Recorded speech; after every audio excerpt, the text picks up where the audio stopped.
Hi folks, Chris Voss here from the ChrisVossShow.com, the ChrisVossShow.com. Hey, coming here with another product we want to take a review. This is from Minirig.co.uk. This is their Bluetooth mini rig that's a speaker you can take and utilize. Now, they sent us 2 units and one that's a subwoofer that you can take and pair. What we're going to do is we're going to do that on a separate review, so watch for that. And this review is just going to be on a single Bluetooth mini rig overview. So one thing I want to make clear is we do reviews for the consumer's benefit with the consumer's money and interest in mind. We do not do reviews that are just because someone sends us some product, we're going to give them glowing reviews and turn a blind eye to faults of the product. We've always done that and we always will. So when we recommend or don't recommend a product or knock a product for its faults, we're doing it because we don't think consumers will appreciate that product. This is a nice little product. It's very well built, has some great integrity built into it, but it's not a product that we recommend, especially based on its price value compared to other products in the market. So let me make that clear as we get into this review. And at the end, you'll see the comparisons showing you as to why we think so. But other than that, it's a great little product on a standalone if you don't compare it with anything else. Let's talk about what that is and what it means. It comes in a variety of different colors, very cool cabling system that not only allows you to daisy change the units, but it also allows you to charge them.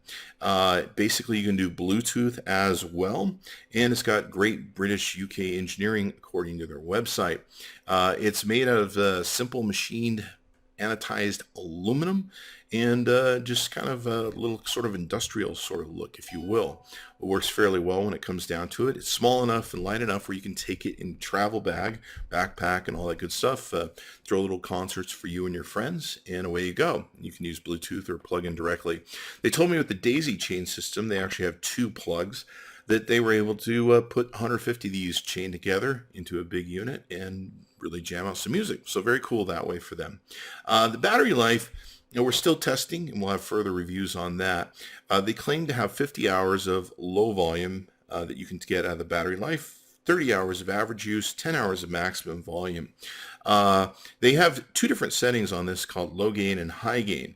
So I imagine they're getting 50 hours at a very low setting and very low volume. How much, we don't know. We're still trying to figure out and test, but we will. But one of the key points of selling this product is the 50 hours low volume. Whether or not you're going to play low volume at a party or hang out with your friends, I guess that's sort of your thing. The output power on this is only 500 milliamp hours. Competitive products are coming on the market are at 2 amp hours that are being put up and will charge your devices a lot faster. So this has a really slow trickle charge that you find on devices of several years ago that are on the market. But still, it will charge your phone and keep it going. They say the charge is it should be about 2,700 milliamp hours because they say it's about the same charge as a iPhone 6S Plus battery size. So I'm going off of that data. Bluetooth is 4.0, which is almost the latest. It's 4.1 now, but has wireless stereo with the aptX in it.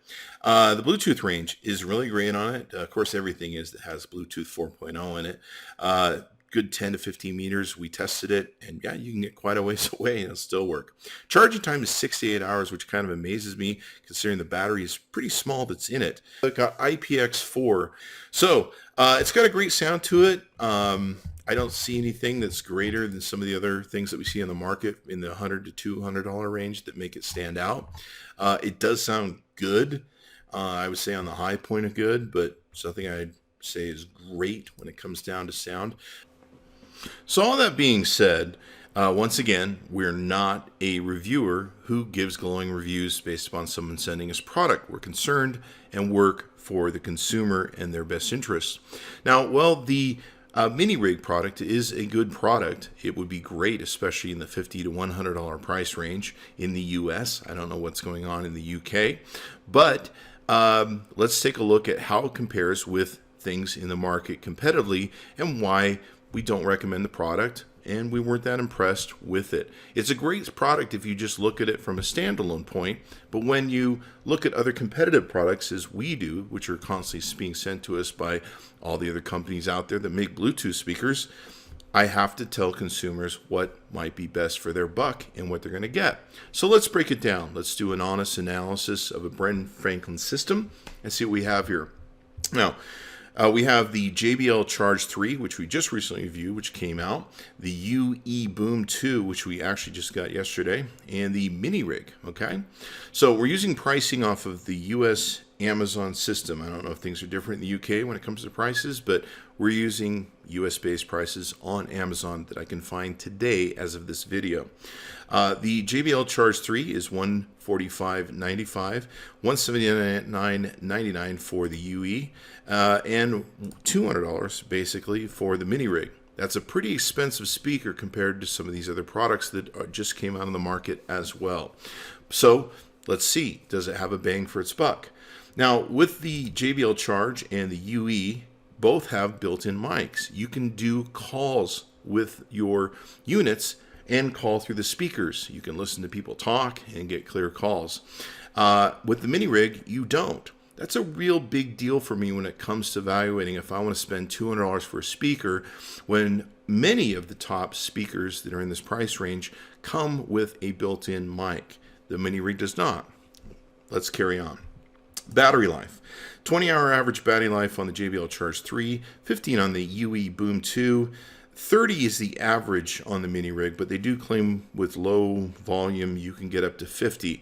Now, I know that both these companies, when they give out ranges, they know that they can get more out of it, like the Bluetooth range and other different things. They know they can get more out of it, but they don't want to claim too much in case some attorneys get calling or people start saying, hey, and they also know that over time these things devalue when it comes to battery life, et cetera, of any product. So you can say the Minirig wins this if you go off of 30 or 50. So there you go. Good win for the Minirig. Charge time, 4.5 hours for the JBL Charge 3, 2.5 for the UE, and 68 hours for the Minirig. I'm really not sure why that takes so long to charge that unit. We'll get into some of this later, but the battery size charge for the JBL Charge 3 is 6,000 milliamps compared to what is roughly 2750. The size of their website claims is a iPhone 6 Plus size battery. So I'm not sure why this takes 68 hours to charge this amount, where it only takes 4.5 hours to charge this amount. Now, I probably know why, and I can guess why, but I don't know that for a fact. But basically, they've got faster chargers and better ones in the JBL Charge 3. Most likely. I don't know that for a fact. But we'll show you some more of this here in a bit. So that's kind of a concern for me as to why that takes so long to get this thing rock and rolling. Now, you do have 50 hours, technically, from according to their data. So maybe it's cool if every 50 hours you charge 6 to 8 hours. Number of people that can play the unit while it's operating and control it, kind of like multiple DJs. With the JBL Charge 3, 3 different people can play it. With the UE and the Minirig, only 2 can. So definitely the JBL Charge 3 wins this. Chaining, you can go to 2+ chains of multiple JBL speakers. They even have a system for it. You can only do 2 with the UE Boom, and you can do 2+. Like I said, they changed up to 150 of these with the Minirig. So definitely the Minirig and the Charge 3 are winning here. Next element, device volume control. 2 of these devices, the Charge 3 and the UE, both have volume control on the device. A lot of times I don't want to go looking for my phone, especially at a party if someone knocks at the door, to be able to go find my phone and turn down the music, whatever the case may be, open the app, so all that sort of good stuff. I like just to be able to grab the unit, turn the volume down if I need to. I like to be able to pause the music, stop the music, be able to control all those things that you can do with the JBL 3 and the Boom 2. Problem is you can't really do that with the Minirig. The Minirig does have a thing where if you push the button, you can switch from high to low gain, which will take the volume down quite a bit. But you don't have those other features that they have on the UE Boom and the JBL Charge 3. To me, I really want those features and controls. Charge devices externally. Yes, you can do that with the Charge 3, no with the UE, and yes with the Minirig. Now, that's very cool. Definitely a win for the Minirig and the Charge 3. Battery size for charging devices. For the Charge 3, it's 6,000 milliamp hours. That's a huge battery size. That's basically compared to the Minirig's 2750 and iPhone 6 Plus, about more than double the amount that it will take in charge. And it's a pretty powerful charge too as well. If you look down here, the USB out on it is 5 volts at 2 amps, which it'll take and put out. What that means is that's going to charge your devices really, really fast, and likely should do some of your tablets. When you look at what the output is for the Minirig, you're looking at only 500 milliamps. So that's a really slow trickle charge. This is a sort of output we saw in products 2 or 3 years ago, not in products we're seeing come on the marketplace today, because the faster Androids need that quick charge to get quick charged up, especially the Qualcomm devices. So while you are getting charged out, the definite speed or trickle charge that you're getting is going to be a whole lot more with the 149 Charge 3. This is another reason that I look at these two products on pricing and go, we should compare them.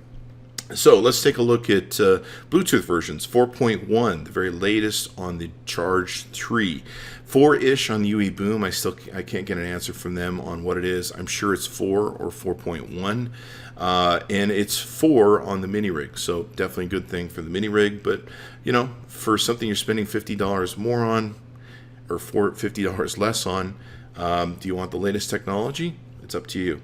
I'll leave that to your hands. Maximum sound level, we couldn't really make some good determinations on this, so we'll skip over this. Frequency range, 65 hertz to 20 kilohertz. Roughly about the same on the UE Boom, and 75 to about the same on the Minirig. I definitely like the sound of JBL. JBL's been perfecting their sound for a long time. They have very dynamic. I watched a lot of videos actually that compared some of the JBL products with the Minirig. Certainly the dynamicism and quality of sound was much better, partially because there's more speakers on the JBL products, where with the Minirig you're just dealing with a little 3-inch speaker. That doesn't really make it very competitive, and it's not really a fair comparison or analysis either, because you've got these other products that have multiple speakers inside them. They're obviously going to sound better. Duh. The interesting thing is they're much cheaper, so we have that to deal with. So frequency range, you can see here there's more range on the JBL Charge as well. It's pretty nominal. I mean, you're not going to probably notice the difference, but just to point that out as a point of fact. 360 sound. With the JBL Charge and the UE Boom, you have true 360 sound. It plays outside both ends of the devices. On the JBL Charge 3, on the UE, it plays in a total 360 sound. You can put it on its side, you can stand on its end, and you get 360 sound. With the Minirig, well, it's a great speaker. Sorry, if I put it on a table and walk away, we did extensive testing on this, the further away I get, the lower the quality is. The only way to get the quality better is to set it on the floor, and that way the speaker showers out more sound wise as you're walking away, but you still end up losing quality, and who's going to put their speaker on the floor, especially at a party? So these other two units, definitely, especially being cheaper, for me, are much better money, and in testing both the sound quality against the Minirig, much better sound quality, given there are more speakers on those devices. So it's kind of a cheat, if you will, but I want something that sounds good for my money. So there you have it. This is another interesting thing that the Minirig lacks in competitiveness. In waterproofing, the new units we're seeing in Bluetooth speakers are IPX7 waterproof. So is the UE, but the Minirig is an IPX4. This is important. This is a bang for my buck. If you look at what the difference is here with the IPX4, it's just pretty much a splashing sort of bass. If it gets anything more than a splashing, it gets a dousing at a party, it's gone. You're in trouble. For the new units that we're seeing on the marketplace that are much cheaper than the Minirigs, it has IPX7. You can literally put this in up to 3 feet of water, I believe, for up to 30 minutes. It's pretty crazy. So if you're going to spend $100 to $200 for a speaker, do you want something that's going to last through spills and parties? It's up to you. I'll leave it in your hands. Some of the unique parts about these players that make them feature rich, these are features that you can say, okay, well, this makes it why I want to buy this product. The unique part of the Charge 3 is it has a great app to it with over-the-air firmware updates. So it can update the thing with the app. It can also enhance the sound quality, all that sort of good stuff. Very unique part of it. The UE actually is the most feature-rich. I was actually kind of blown away. It has a feature where you can tap the speaker to play. You can pause, skip, or songs. It has NFC pairing built into it.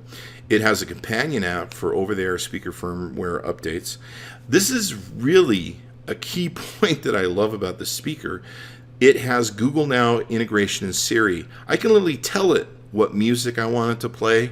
I can literally tell it by saying, okay, Google, or Siri, oh, you just heard it kick in. I can tell it what I want to play. I can tell it to skip music, pause music, start music. I can tell it to call people. I can really control this thing much like I can an Alexa from Amazon. And it makes it a really good integration and really brilliant. And for the price that you're getting for that, comparatively, you can see why I think the Minirig is a little overpriced. The app has an alarm that will even play the last song that you hooked up. You can hook up certain songs to play with the alarm. It will wake you up in the morning and play those songs for you. That's pretty darn brilliant for a speaker. I was pretty surprised by that. I really like that feature. Now, there is a great feature that none of these other two have that you can find on the Minirig. This is a very unique thing. I've seen lots of products that we've reviewed of these, and they're great. I don't use them very much, but maybe there are people that do. The Minirig has a Bluetooth receiver for audio components. You can plug it into, like, say, your stereo, and instantly your stereo will become a Bluetooth receiver, and your phone can now, or mobile device can send the music to the Minirig, and the Minirig will put it through your stereo, and voila, you have control of your stereo through Bluetooth. That's a very unique thing. It might be worth the extra $50 that you're going to pay for the JBL Charge. Standalone, I'm not sure if that's really worth it, but this is something the consumer will have to question value, and it's up to you guys. They have an app that you can do through it. It's a fairly low-scale app when it comes down to it. Not a whole lot of features other than just play and pause and pair. Just very simple when it comes down to it. So it does have one. So there's the case. On the speakers, we couldn't get word back from our JBL people, being it's July 4th weekend, on what sort of speakers are in it. We couldn't find any data. We do know it has on the ends 2 dual external passive bass radiators. The bass on the JBL is massive, and it's beautiful and awesome. JBL has been building great speakers for decades and decades, and it's very rarely we found a speaker that we don't enjoy, but we have found some of their products that we didn't like, and we told them so. And they still send us product, so there you go. On the UE Boom, you have 2 45mm speakers and 2 45mm by 800 passive radiators. That gives it a great sound. We love the sound over both these speakers compared to the Minirig. It's not to say the Minirig sound is bad. It's just these are better and more dynamic. And when you really look at the logistics of it, these got passive radiators and multiple speakers. So does this one. The only thing that a Minirig has is a 3-inch neodymium motor system. It's obviously going to struggle in competing with these other two. And it's probably going to sound good. I'm not going to say that it sounds bad. It doesn't. But if I compare it with these other two, and I especially compare the price, I'd really rather have these other two when it comes down to it. And as a consumer, and if I'm going to spend my hard-earned money, that's probably what I'm going to go with. So you can say I don't like Minirigs for whatever reason, but this is what I'm looking at. And I think if you look at the same things I'm looking at, maybe you want to weigh what the difference is for you, and you can see why I'd certainly much rather have a JBL Charge 3 or UEA Boom over the Minirig, especially for something that's $50 higher. Technically, when it comes down to it, in my experience with the reviews that we do, this product should be in the $50 to $100 range. Selling it as a boutique speaker doesn't make it any more expensive for me. It's a great little speaker, but with the features that it has or that it lacks in the competitive products you see over here, I don't feel it's competitive enough to be in this price range. Therefore, I can't recommend it as a product that consumers should buy until it becomes priced into an area that makes it with the features that some of these features are almost 4 years old that you would find on competitive products, 3 to 4 years old. So I think it's a great company. I think they have a great idea. I think it's a great little thing that they've built. Whether or not it's worth the value for the consumer is definitely a question the consumer has to put on their minds. It's not a product I can recommend based upon its features, based upon its price. And if you like mini rigs, good for you. Seems like there's a lot of people who like them, and that's just fine. But you may want to take a look at other products that are on the market. Make sure you do a competitive analysis. And hey, sometimes buying what you like is good. And if it makes you happy, knock yourself out. Anyway, you can be sure to check out their website at minirigs.co.uk and check out the Minirig Bluetooth speaker you can find on Amazon and decide for yourself. Thanks for coming by the chrisvossshow.com. Give us a like, subscribe to us on YouTube. We'll see you next time.